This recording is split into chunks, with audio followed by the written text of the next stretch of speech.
کعب اور اصحاب کہف کے نام بہت طاقت رکھتے ہیں میری خالہ اور ہمشیرہ پہ۔ کہنے لگے میں نے دعائے کعب اور اصحاب کہف کو پڑھنا شروع کر دیا۔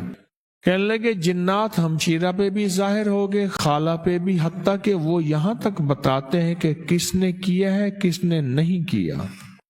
کہا کہ وہ جو خالہ بتاتی ہیں کہ اصحاب کہف آئے ہیں اور دعائے کعب کے موکلات آئے ہیں، انہوں نے ہمشیرہ کے جنات اور جادو کو بوتل سے جو ہے آزاد کرایا۔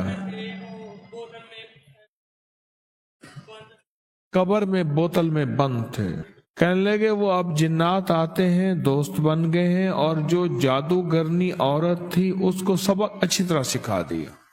حتیٰ کہ یہاں تک کہ وہ جو جنات ہمارے دشمن تھے، اصحاب کہف کے نام کی وجہ سے، دعائے کعب کے پڑھنے کی وجہ سے آپ دوست بن گئے ہیں، مختلف معاملات میں ہماری مدد کرتے ہیں۔ اصحاب کہف۔ بسم اللہ الرحمن الرحیم۔ الہی بحرمت یملیخا مقسل مینا کشف تتب یونس ازرافت یونس کشافت یونس یوانس بوس وقلبہم کتمیر۔ اصحاب کہف، اللہ اکبر، میں ان کے غار میں گیا۔ تارسوس ہے ترکی کا ایک شہر، ترکیہ کے شہر تارسوس، اس کے پہاڑوں میں ہم، بڑا پہاڑ تھا، اور پہاڑ کے نیچے غار تھا، اور غار کے اندر غار، پھر اس کے اندر اور غار، اتنا غار کہ کوئی پتلا سا بندہ اس کے اندر یوں چلا جائے۔